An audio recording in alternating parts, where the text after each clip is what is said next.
Bonjour tout le monde.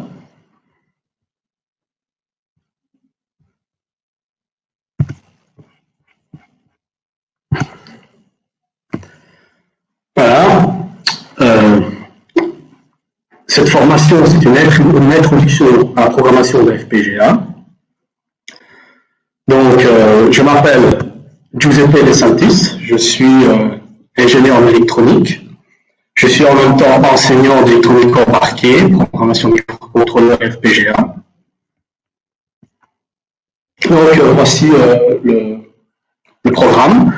Je vais introduire l'FPGA. On va faire la description de notre carte Bimicro 10, c'est de chez Arrow, un petit kit. L'environnement, c'est Quartus 2. On va créer un projet en diagramme, schéma bloc, quelques index, et à la fin, on terminera par une belle conclusion. Donc, l'introduction. L'FPGA. Les FPGA, ce sont des réseaux logiques programmables, ce sont des composants VLSI entièrement reconfigurables, ce qui permet de les reprogrammer à volonté afin d'accélérer notablement certaines phases de calcul.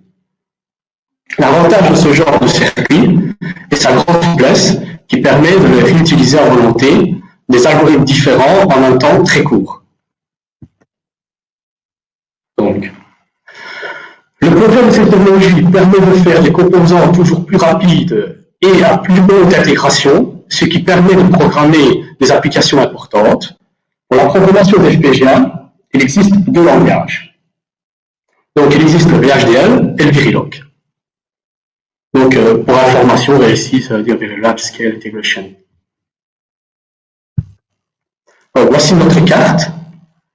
Notre kit de chez Arrow. Donc, c'est un Max 10 comme FPGA. Et voilà, c'était trop loin. Ok, voici un peu le descriptif général. 8000 éléments logiques.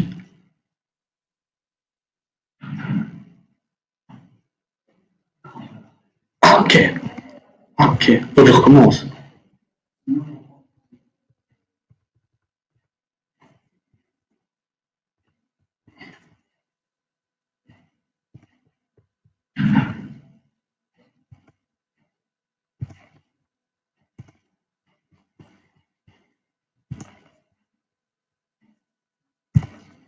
Ah, désolé, l'écran n'était pas partagé, excusez-moi.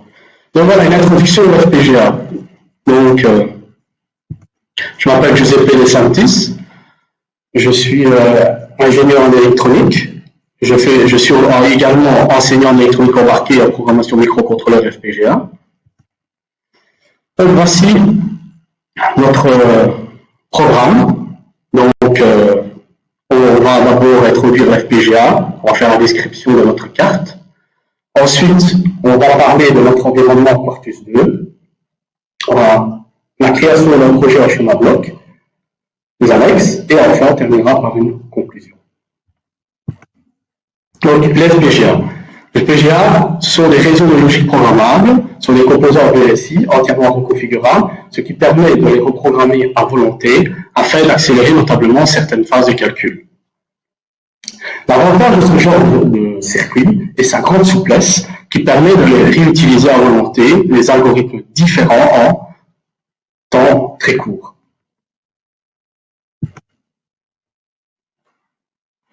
Le progrès de cette technologie permet de faire des composants toujours plus rapides et à plus haute intégration, ce qui permet de programmer des applications importantes. Pour la programmation de FPGA, il existe deux langages, le VHDL et le Verilog. À titre d'information, VLSI, ça veut dire Very Large Scale Integration. Voici notre kit de programmation. C'est un kit de chez Arrow.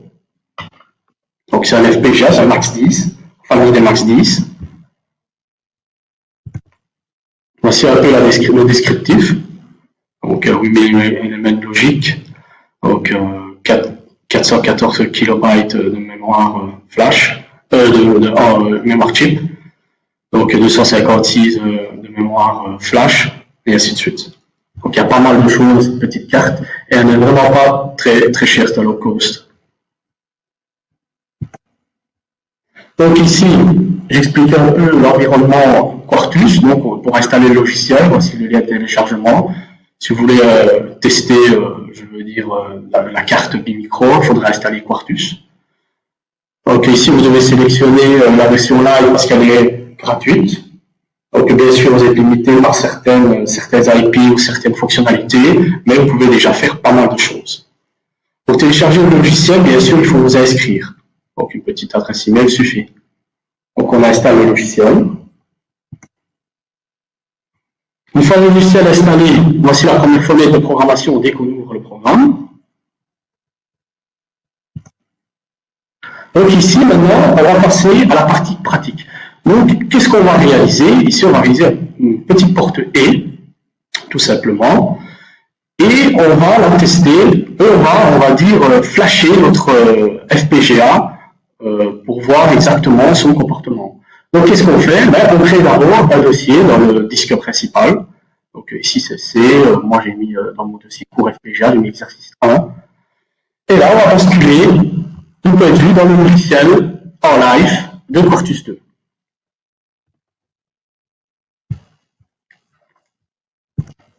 Donc, voici la première fenêtre. Donc, qu'est-ce que vous faites? On va créer un projet, donc, new project. Bon, ça prend du temps, bien sûr. Ensuite, next. Là, vous allez choisir le dossier que vous avez créé, donc vous allez chercher le répertoire, je veux dire, où se trouve le dossier. Ensuite, ici, vous indiquez le nom de l'entité. Ici, moi, j'ai mis exercice 1. OK. Next. Donc là, vous laissez par défaut, next. On n'a pas de fichier additionné en HDL, donc next. Là, on va sélectionner par contre notre FPGA. Nous, c'est un Max 10 et c'est un 10 M8 DAF 484 CG8. OK. Next. Par défaut, on laisse tel quel. Next. Pas de simulation. Finish. Et là, vous vous retrouvez, comme vous voyez ici, avec votre FPGA et l'entité, le nom de l'entité. OK. Ensuite, on va aller chercher une nouvelle page et ce sera une page de schématique, donc bloc diagramme. Cliquez dessus, vous mettez OK. Et là, vous avez pas mal de petites icônes. Il y a l'icône de librairie, il y a des icônes, on va dire, d'entrée-sortie. Nous, on va sélectionner l'icône de la librairie. C'est une petite Symbol Tools, c'est le nom exact. Vous cliquez dessus. Et là, normalement, vous avez un dossier.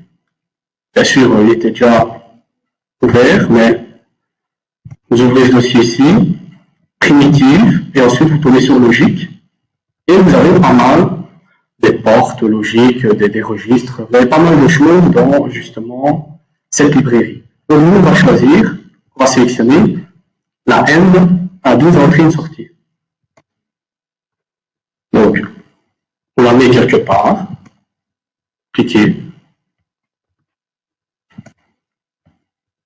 Ensuite, on doit lui mettre les 12 entrées et une sortie. Donc, que fait-on? On va sur cette icône, Pin Tool, cliquez dessus, Input. Voilà. Vous allez chercher une sortie.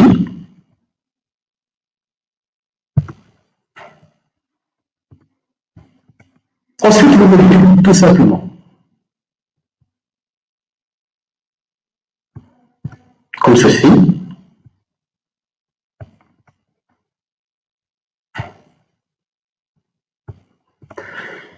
Une fois que c'est relié, on ne va pas laisser par défaut le mot PINM1, PINM2, PINM3, on va mettre des noms corrects. Donc on clique dessus. IN1, IN2, et ma sortie, out 1.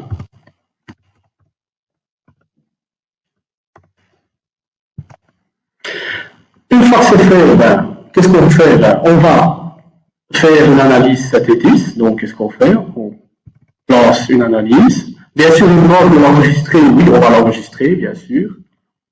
Donc, yes. On met porte E par défaut, exercice 1. J'ai mis exercice 1 par défaut. Donc, c'est un PDF. Enregistrer.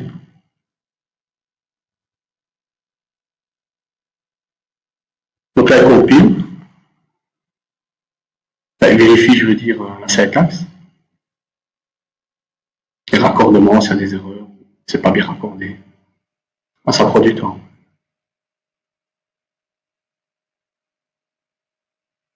Voilà. Une fois que c'est fait, là, il ne reste plus qu'à assigner vos entrées-sorties physiquement au boîtier FPGA. Donc, on retourne dans notre fameux PowerPoint et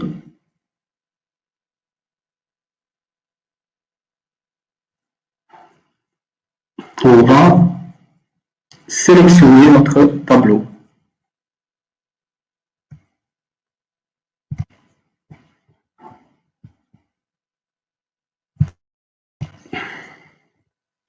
Donc, nous, on a besoin d'une sortie et de deux entrées.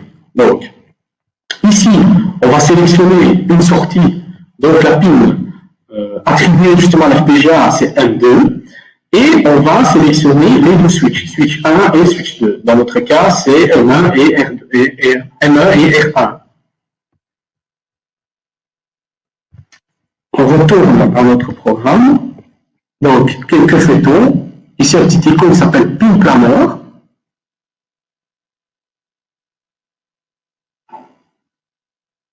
Voilà, Pin Planner, vous cliquez dessus. Vous vous trouvez avec le boîtier FPGA, et là, à ce moment-là, qu'est-ce que vous faites? Vous assignez justement les fameuses pins qu'on vient de regarder dans le tableau. Donc, pour I1, on peut mettre M1. Pour I2, on peut mettre R1. Et pour Out 1, on peut mettre M2. Je vérifie, M1, R1, M2. Ensuite, on lance un check, avec la petite icône. Voilà, le check est passé. Et ensuite, tout en dessous, il y a Star Assignation Analyse. Donc, cliquez dessus. Et à ce moment-là, il vous renvoie dans le logiciel Quartus. Donc, une fois que c'est terminé, on peut regarder ici justement l'affectation des pins, si c'est correctement affecté, donc M1, R1, donc M1 pour IM1, R1 pour IM2 et Alt1 pour M2. Il ne reste plus qu'à compiler complètement, donc on fait une compilation, une full compilation, donc compile design, cliquez dessus.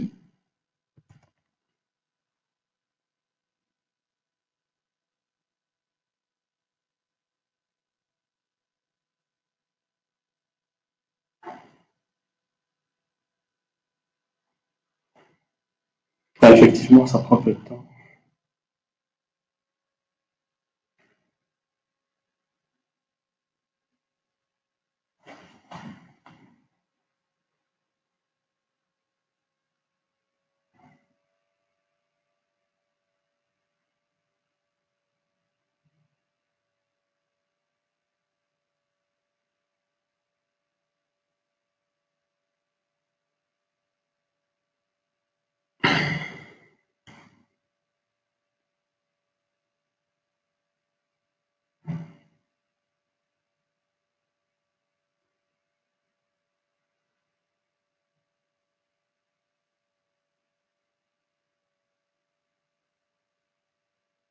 Voilà, une fois que c'est compilé, il ne reste plus qu'à flasher notre FPGA. Donc, on se dirige dans programme.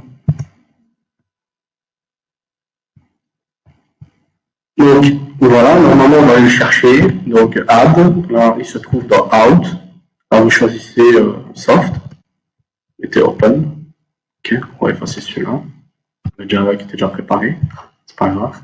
Ensuite que fait-on? Ben, start, tout simplement, et le programme est envoyé dans FPGA. Vous voyez ici, vous avez l'ICO, vous voyez une petite barre qui défile, une fois que c'est successful, ben, c'est bon, il est dedans. Donc notre FPGA est programmé. Maintenant, on va désactiver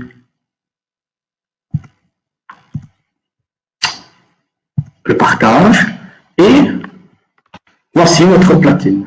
Donc, on voyez bien ici les boutons poussoirs. Donc, dès que vous appuyez sur E, vous allez me dire c'est une porte 1, tiens, c'est bizarre, il faut les deux normalement, n'est-ce pas? Eh oui, maintenant on va voir pourquoi c'est ainsi, justement. Parce qu'en réalité, dans votre schématique, ben, les raccordements sont différents. Donc, c'est une logique inversée. Je vais le démontrer ici.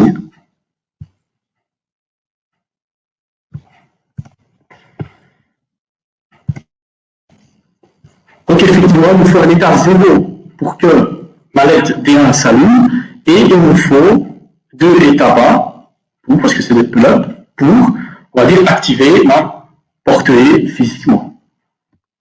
Donc, voilà normalement ce qu'on aura en réalité une fois que notre schéma sera complété. Donc on met les inverseurs en entrée et en sortie. OK. Voilà, donc avant,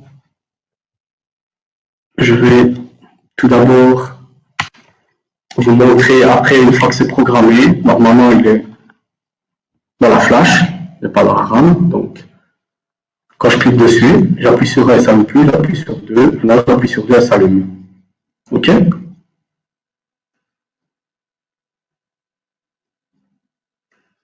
Il faut les deux, bien sûr. Voilà. Conclusion, avec un FPGA, on peut tout faire. La seule limite est l'imagination de l'homme. Et si je finirais par une citation d'Henry Ford, se réunir est un début, rester ensemble est un progrès, travailler ensemble est la réussite. Si vous avez des questions, vous pouvez aller dans le chat et je répondrai en temps voulu. Donc, chat. Voilà.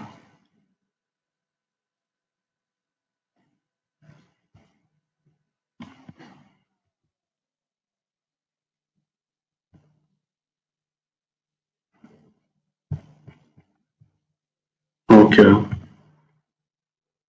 bonjour, donc avec Zaline, ça ne fonctionne pas. Ah ouais. Ben, avec Xilinx, disons qu'il y a des librairies, mais il n'y a pas de porte E dans les nouveaux logiciels comme Vitis et par exemple Vivaldi. Par exemple, IS Webpack à l'époque, il y avait justement certaines portes comme des portes E, des portes U, des registres, mais voilà quoi. Donc c'est passé outre. Une autre question?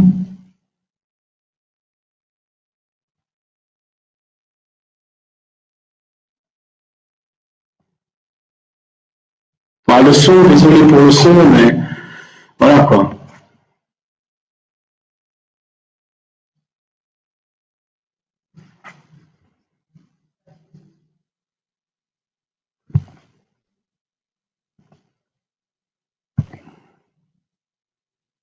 Oui, à la place de mettre des inverseurs, bien sûr, on peut faire autrement. Hein. On peut passer, par exemple, par une main de. Déjà, on ne mettrait pas d'inverseur en sortie et faire différemment, on va dire, la schématique. Ici, c'est un exemple basique, bien sûr. Hein.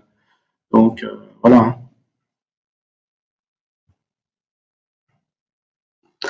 Consulter le PowerPoint en ligne. Je pense que, je ne sais pas, je vais peut-être me renseigner si je peux vous le transmettre. Si quelqu'un de notre service pour répondre à cette question. Moi, je suis voilà, je suis pas contre, mais voilà quoi. Donc oui, ce serait bien d'avoir le PowerPoint, effectivement, mais euh,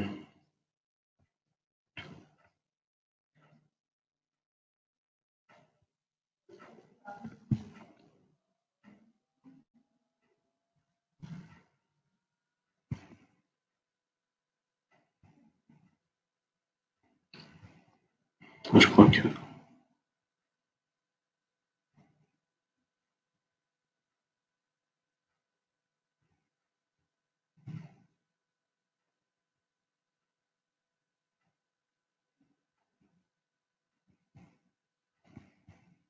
Ah ben voilà, ça répond à votre question, donc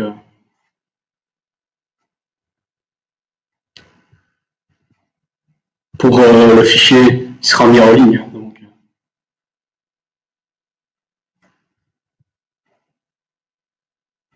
ah, une fois le FPGA programmé, qu'est-ce qu'on fait avec? On le met sur un PCB. Attention, quand ici j'ai programmé mon FPGA, j'ai programmé dans la RAM de l'FPGA. Je n'ai pas programmé dans, on va dire, sa flash, parce qu'en réalité, il a une flash, ce Max 10. Par rapport à un FPGA classique, par exemple, comme une ancienne génération, certaines générations Spartan 3, ou par exemple un Cyclone 4.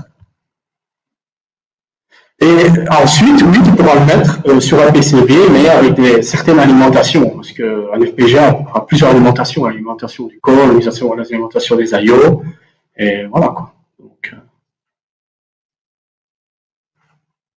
le but, c'est de faire ici une petite démonstration, une introduction en FPGA. Donc voilà quoi. Ah, ok. Donc c'est enregistré, ce sera disponible. Donc, toutes les informations seront à votre disposition. Ok. Voilà. Un sacré de questions, hein. J'en ai tellement. C'est de la programmation via de la logique combinatoire, c'est bien ça. Oui, bah oui, il y a de la logique, effectivement. Mais il n'y a pas de la logique. On peut aussi programmer en VHDL, bien sûr. Mais on sait programmer aussi en schéma bloc, en schématique. Effectivement, oui. Le nom de l'outil, c'est Quartus 2. Quartus 2. Et vous devez télécharger la version Lite, car Quartus Lite, Lite Pro, Lite édition classique. Peut-on se fournir cette carte? Oui, bien sûr, cette carte, on peut l'acheter chez Arrow. Arrow, c'est le distributeur officiel de chez Intel, Intel FPGA. Donc, il n'y a pas que cette carte-ci, hein, bien sûr, il y en a d'autres. Hein. Donc, celle-ci, c'est un kit qui coûte à peu près une trentaine de dollars, ouais, 30-35 dollars maximum. Donc, c'est vraiment pas cher. Pour débuter, franchement, c'est très agréable.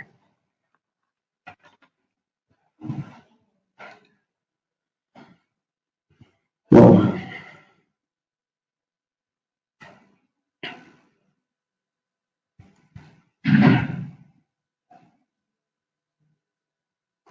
Non, c'est pas vraiment l'FPGA le plus le plus, on va dire, répandu dans le marché, mais disons qu'il fait partie de low cost et on sait déjà faire pas mal de choses. Pas mal de choses, franchement.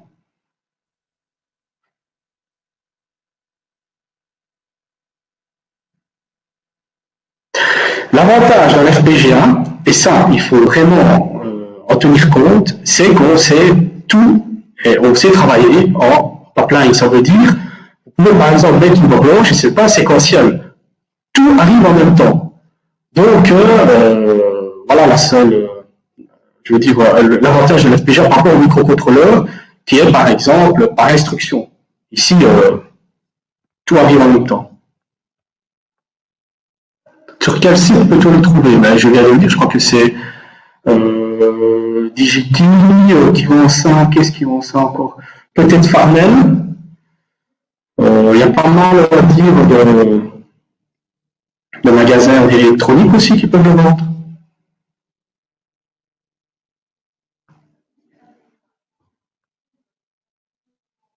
Les CPLD de chez Lattice, vous voulez dire lesquels? Dites-moi. Par exemple, on va parler par exemple des Mac, les Mac, Max 02, c'est ça. Ben, Lattice, oui, j'ai déjà programmé certains Lattice, mais par contre, disons que les plus répandus, par exemple, pour être documentation et explication, c'est souvent Xilinx et Intel, ancien Altera, bien sûr.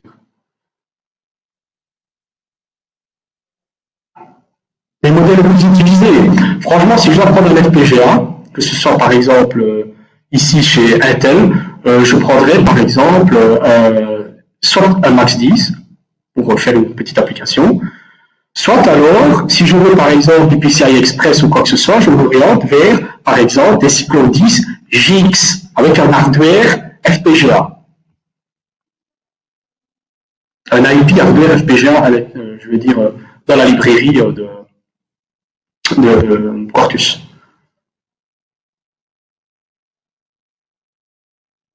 Quelle formation peut-tu vous ben, il y a plusieurs formations, mais hélas, les trois quarts sont payantes et c'est pas bon marché. Une formation, écoutez, en dessous de 2000, c'est pas évident. 2000 €, 3-4 jours, c'est pas évident de trouver. Donc, il y a peut-être des formations en ligne, mais les plus officielles, chez Xilinx ou Itel, c'est pas bon marché. Effectivement, oui, on peut les trouver.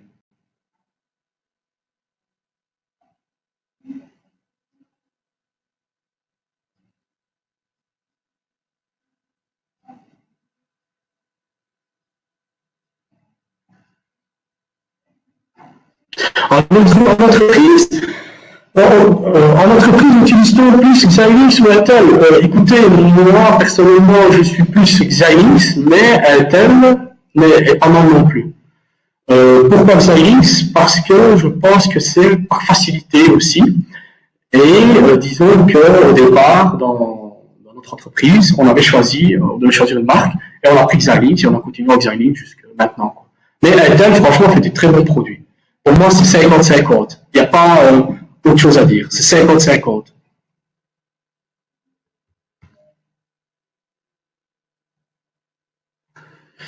Ben, merci, Marianne.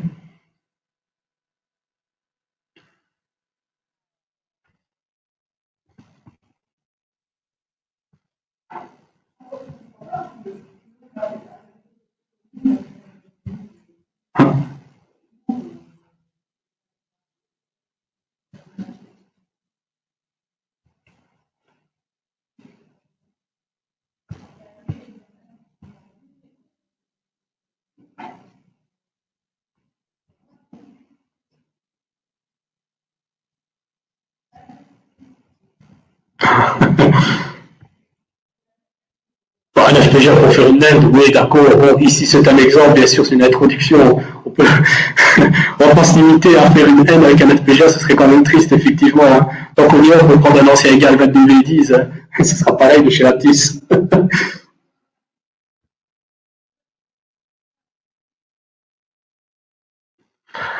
Voilà, je crois que on va clôturer. Hein. Ok. Bon, ben, je vous remercie. Vraiment, ça m'a fait vraiment plaisir. Et j'espère vous revoir de sitôt avec un prochain webinaire. Merci beaucoup. Au revoir. Bonne journée.